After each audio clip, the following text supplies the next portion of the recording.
Good morning, Breakfast with Bacon fans. I have Carolyn McKinney on the show, and she is talking about something that's kind of we've been hearing a lot about in the past 2 months, but we want to really talk about virtue and some of the things. She wrote an article that said, "What I hope I learn from the life." Let me just redo What I this. hope my sons will I learn. know. Let me Go just start over. stop the recording. Yeah. Here, let me put the link in the chat in case you want to pull it up and have it in front of you. That's what I've been doing. I've been having it in front of me just so because I forget. Okay, what does it say? Yeah, but I can't pull it up and do that all the same time. Let me just redo this. All right. Actually, I'm not going to stop the recording. I'll just have my girl edit it out. What I hope my kids learn from the life of Charlie My Kirk, sons. right? My My sons. sons. Okay, here we Mhm. go. Good morning, Breakfast with Bacon fans. On the screen is my guest, Carolyn McKinney, and she wrote an article that I wanted her to talk about on the show today because it's pretty timely. She said, the article is entitled, "What I Want My Sons to Learn from the Life of Charlie Kirk." And while we're not talking about all the assassination stuff, he led a life of virtue, at least some say, um, that I think could be instructive to many other parents, moms, and other people of the same generation. Maybe you disagree, maybe you agree. Carolyn McKinney, I know where you're taking this, and I'm very much impressed with your direction. Welcome to the Breakfast with Bacon show. Why did you write this article other than the fact that you have 4 sons? Yeah, thanks for having me, Christine.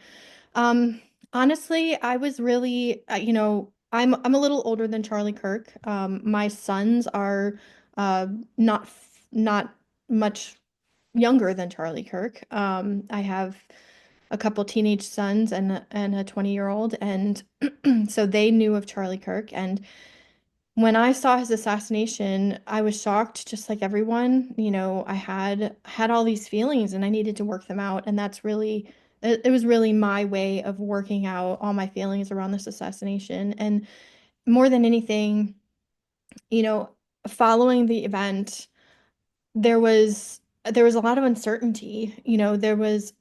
I think everyone, or at least me, I was afraid that there was going to be some reaction from the right that would not be good and wholesome, and that there might be this faction that might be radicalized and perhaps even violent. And I really wanted to make sure that I was shepherding my sons in the right direction, and hopefully, anybody else who read it, to say, we don't we don't condone violence, and we look at the good that people have done, and we seek to incorporate their influence of the good into our lives. And so that's I just basically took a look at Charlie's life, his legacy, the how he acted, how he interacted with other people, and really just picked out all those things that I hoped that my sons would emulate about Charlie.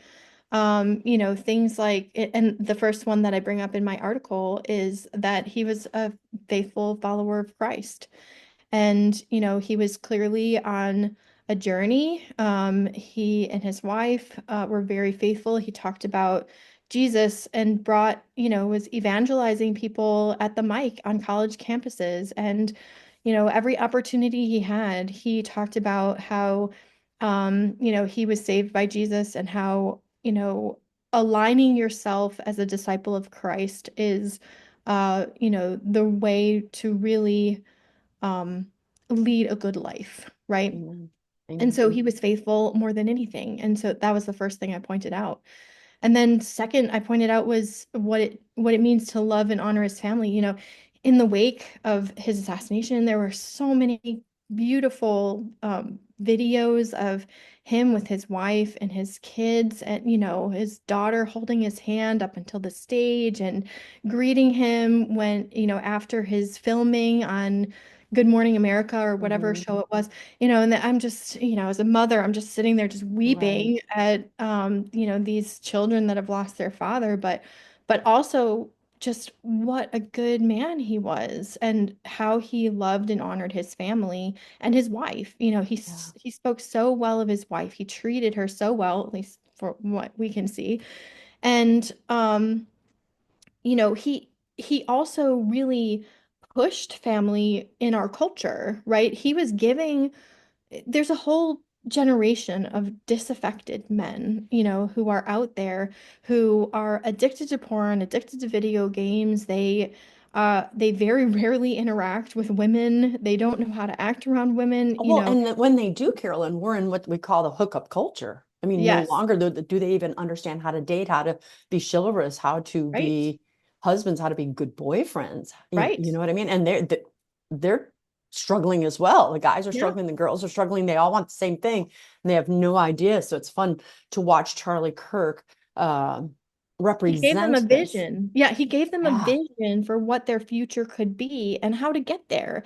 And I especially loved how he talked to young men about, you know, working hard and being the man that your future wife needs you to be, and really getting yourself in order, you know, like Jordan Peterson talks about making your bed, right, as one of his 12 principles. And it's just ordering the life that's around you. And you know, Charlie was telling young men, you know, get your life together. You're the one that can control your life. Get your life together so that you can attract a wife, you know.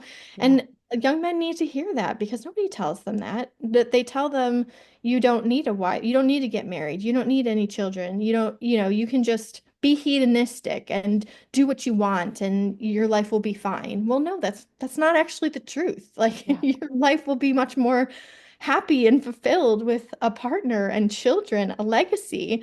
And, you know, Charlie was telling these men the truth rather than leaving them to wallow in their own nihilism, you Yeah. know? And so, Did you see how many men and women after he died said, I not only am I going to church, right? mhm, I am going to get married. I am going to have kids. I am going to be a stay-home mom. I am going to provide for my wife and kids. It was amazing because I had always seen Charlie shorts, but I hadn't ever watched a full Charlie Kirk mhm, show. So, you know, the good thing that one of the many good things that came out of his death was the fact that many of us did see that. Many of us are mhm, hearing those messages. yeah, And your sons and my grandsons can be blessed by, yeah, I don't need to listen to this culture that's trying to tell me to go on, sleep with as many people as I can. It's all about me, take, take, take. yeah, But the idea of selflessness, chivalrousness, putting things back into the order of the Christian nature of God's nature is just truth resonates. And yeah, it just resonated with people. yeah. And you know, the more I've reflected on it, the more I've come to realize, you know, my sons are dating or trying to date. They're my second son he is less than enthused with his options Yeah. in our local area. But you know, through my son's beginning to date, I see that there's problems on both sides, right? Like all the women point the fingers at the men and say like, "Oh, you're not good enough," or you know, you don't have the same degree that I do, or you don't have the same job that I do, or you know, they denigrate men and really put them down as if they're worthless, right? But honestly, this problem is it takes two to tango here. You Yeah. know, Yeah. there's a lot of problems with women in this generation, this younger generation too, and a large even among unfortunately more traditional families. I've noticed Christian families, they're preparing their daughters for a career. They're not preparing their daughters for a family, Right. and Which is they the most fulfilling thing they'll do. And if right. you had at least take the time to tell them, get a job, get a college degree if you want, but you will be most fulfilled when you stay home and have kids. Yes. Yeah. And also like if you don't want to go to college, you You don't don't have have to. to. Go find a husband. Right. It You is know, just go that find was a the thing that we job. used to say. And now it's like, how dare you? Like she's not worth it. And it's like, Yeah. yeah, what a lie from the enemy, Right. because you make it seem like anything is more valuable than that. I didn't tell you before we went on the air that I'm the relationship doctor. I save marriages for a living. I work with dating couples. I work with, you know, engaged married. I taught pre-K now. I teach people Hmm. while they're married. And now my job is to reconcile divorced couples. Hmm. It's a beautiful thing. And marriage and relationships always fall into the same path that you're talking about, the same one Charlie Kirk discussed, which is putting things back in order, telling the women who are a lot like me, probably a lot like you, a little bit I learned about you before we went in there, very strong, alpha females, to be able to say, if you let your husband lead, you're going to be way more happy than if you try to take Yes. control, if you disorder Yes. things, and telling men the same thing. Your wife may be bossing you around, but when you take charge in a good and holy manner, Yeah. a selfless manner, you're going to find that your relationship is more aligned with Yeah. God. And I yeah, mean, I have a personal testament to that, go ahead and share that. I'd love to hear well, it's it. just, we've been married for over 20 years now, but the first 15 were not easy, Yeah, and not that it was like not that we were on the edge of divorce or anything like that, but it was hard. Marriage is hard. But when I but a lovely God put a neighbor in our house in the next to us temporarily, and she and I became very good friends, and she really challenged me that to recognize my husband's authority in our family. And, I thought that I was, but when she challenged me, I realized that no, the way that I'm acting is learned behavior from my mother, unfortunately, that was really undermining my husband in ways that I didn't understand. yeah, yeah. And like the scales fell from my eyes, and I was convicted to change the way that I was acting and interacting with my husband. And ever since then, like our marriage is so much better. So much better. Like Yes, same I'm here. 42 years of marriage and many miserable years. yeah. Separation, 4 years apart before we reconciled. Same thing. And now it's And like, I am a strong woman. I have big opinions and I like to voice them. And, for the most part, my husband does delegate most things to me, right? Like anything having to do with the kids, anything medical, anything with the house and cooking and what, we all have our strengths, and I don't have to ask him for every little thing in those areas because he delegates it to me, but there's a lot of things that I wasn't, allowing him to lead on that I needed to. And once I let go of that and trusted that God would honor that choice in our marriage, he did. And so, yeah, it's so much better. yeah, And it's the order, proper order. yeah, And it's again the selflessness, all the things that we saw yeah, Charlie being able to say, I love my wife, but that Saturday note that he would leave every Saturday, what is one way I can be a better husband for you this week? I mean, yeah, what a beautiful thing. He's still, yes. you It's know, really servant leadership, which yeah, is, virtuous. right, with virtuous, but also the model of Christ, right? The Yeah. Christ washing the feet of his disciples. Christ is the servant leader. And the more husbands can emulate that, I mean, Christ is to the church as the husband is to the wife, right?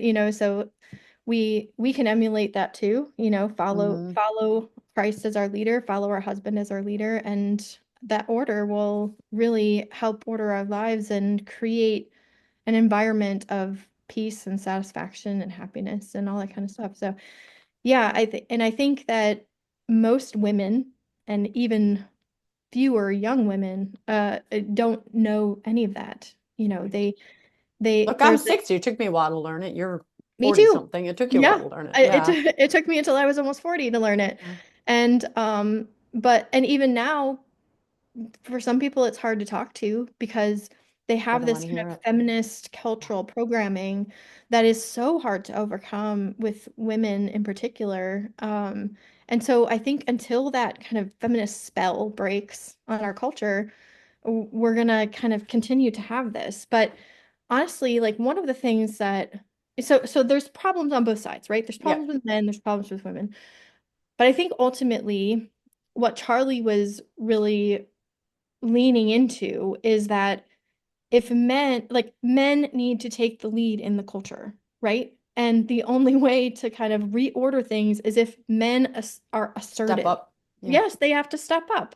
Like you can't say women, submit to the men, even though they're porn addicts and blah blah blah, do you still owe your husband, The marital bed. Yeah. right? Do you still owe your husband, respect and respecting his authority, even though he's a fallen and unvirtuous man? Sure, but culturally, I'm speaking culturally here.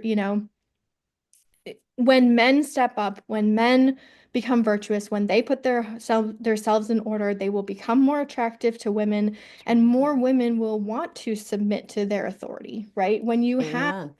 a lot of weak men um, who don't contribute, you have a lot of disaffected women who feel like they have to take charge because the husband isn't doing what he should be doing.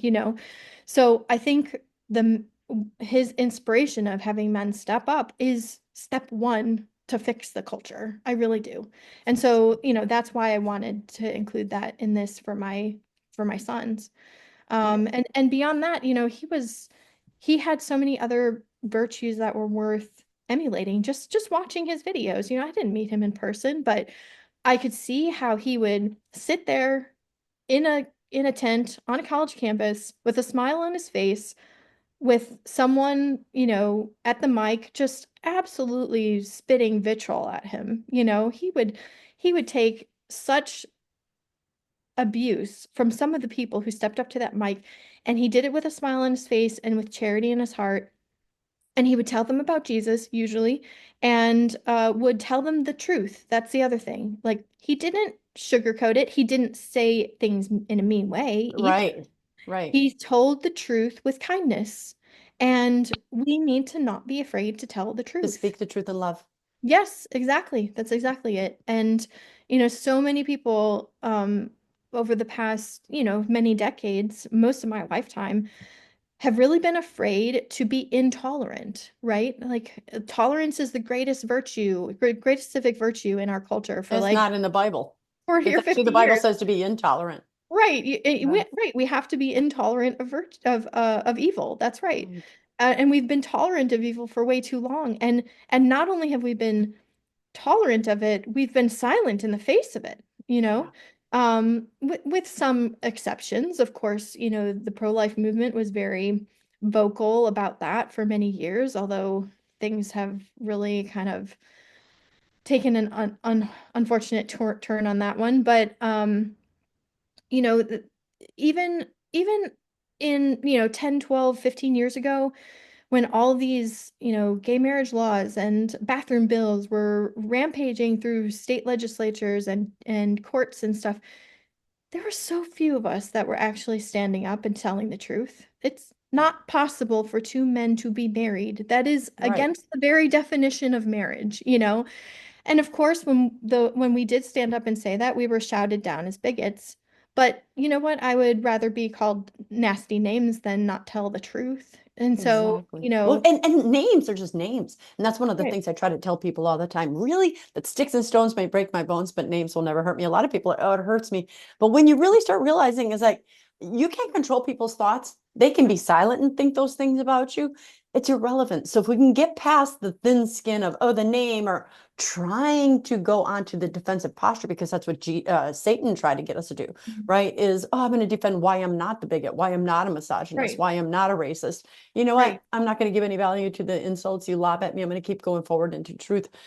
It disempowers the Yeah, lies and the yeah. enemies. I want to quickly interrupt and ask you a question about really your son's perspective. So you wrote this article about what you hope your sons learn.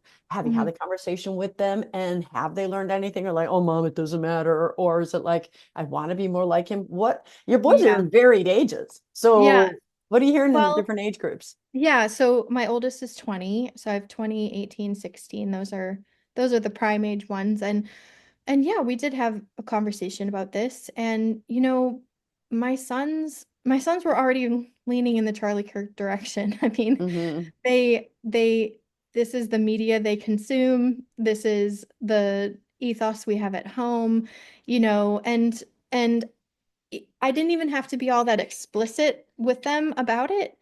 As in, they already picked up the vision of the good and what they want their future family to be because they are happy in our family. Like we've given them a place of stability and order and love. And they, especially when they've gone out into the world, they see how completely disordered so many people's lives Yeah. are.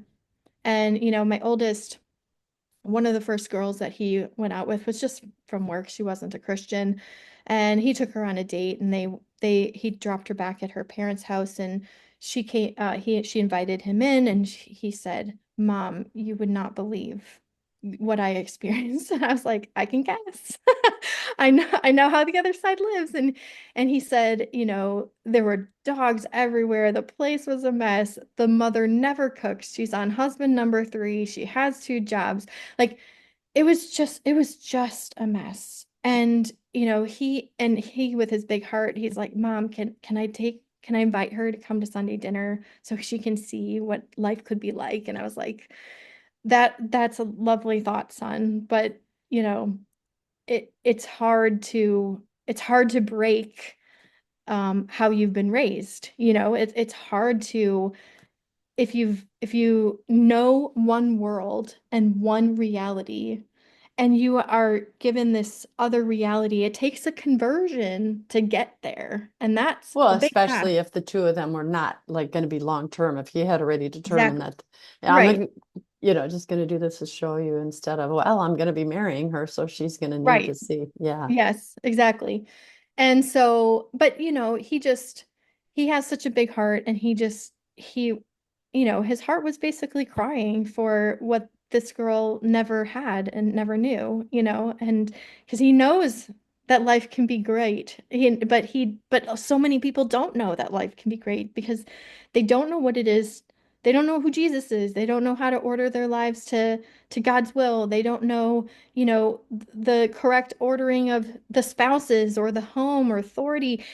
All this stuff contributes to a happy and healthy home life. And so they're recipients of that. They're beneficiaries of it. And so Yeah. they were already on this path, and I've already had several of my kids tell me children they're going to how many children Hopefully have, yes. they're gonna have, yeah. And they can't wait. My son's only 20 and he's already wanting to get married. My kids are wanting to get married young because they see the value of our family life, and that's so awesome. That's the Yeah. best thing that you can give them is this vision of a beautiful future that they could have. And yeah, Well, it and you just look at his death, my friend, and so many people, specifically young, or actually, I don't even want to say specifically young, even old people, like, what's the purpose of death? Why'd you let that person die? God, I'm angry at you. And I would point to this and say, well, look at Charlie Kirk, 31 short years, and look at what has, in the words of Erica Kirk, been unleashed. yeah, Look at how much attention's been called to him. So it's like God set the foundation with him, took him back, and now it's yeah, like people are going out and living the virtue, at least seeking now the virtue that they wouldn't have had he stayed alive. This was a sleeping giant that was awakened. yeah, And it's as if our generation, the younger generation and ours, is saying, no more. Get thee yeah. behind me, Satan. You're not going to win me. This, I appreciate that you wrote it. I appreciate that people were reading it and that you came on the show is because so many people engage the conversation. I'll put a link to this in the show notes because we need role models like this. So let me ask you though, I don't like people to just watch my show and just like, it's a great conversation. Name one thing you'd have our listeners do differently as a result of something they heard today. Give Hmm. them practical homework. I mean, I would say I really appreciated the discussion that we had about um, our relationship ordering in your home. And I would say that that is the single biggest change in my life for the positive.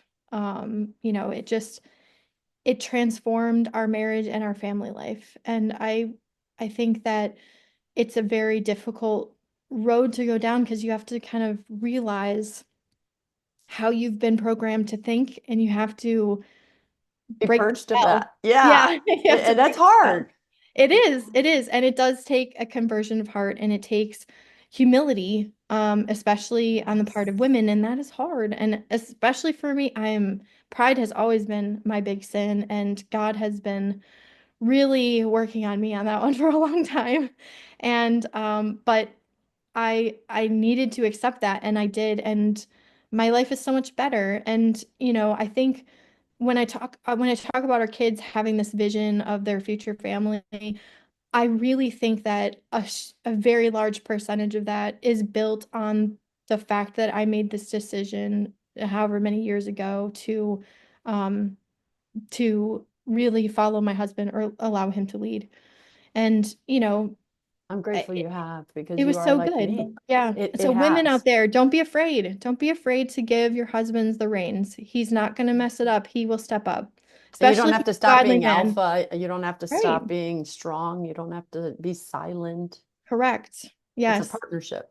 Yes, it is a partnership, but let him lead and he Yeah. will step up. Like when men have challenges, they step up. That's in their nature. They need a challenge. And when you don't challenge them, they shut down. They don't engage. They're The unmotivated. very thing that you want them to do, they stop doing when we take the lead. So stop taking the Exactly. lead, watch them, and you'll be impressed. You will get the things that you wished it Exactly. could be before.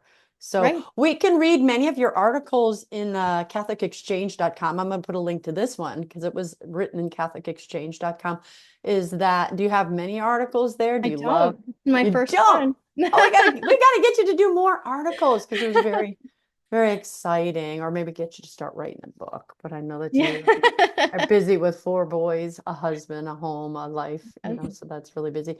But if you have a hard time telling people about this conversation because you want to tell your family members, you want to tell your female friends to stop leading, and you're like, I don't know how to say it, I don't have the right words, forward them this show. Let them hear the words of Carolyn here's, who is a lot more articulate than many of us are, and it just kind of gets the point across. Go and like and subscribe to my shows. I'm always humbled by that.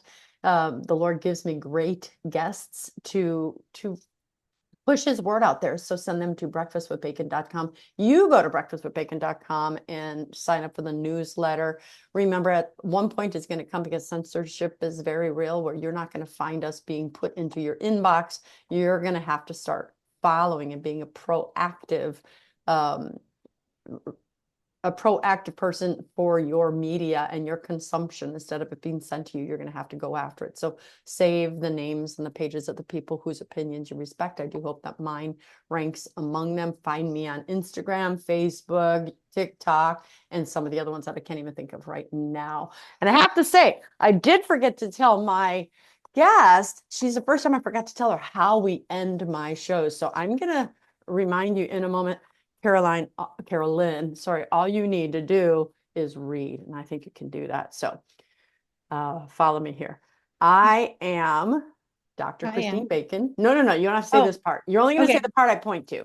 Okay. I am Dr. Christine Bacon. You've been watching Breakfast with Bacon, and I'd like to remind you always to live your life. Now you say this. Sunny side up. That's it.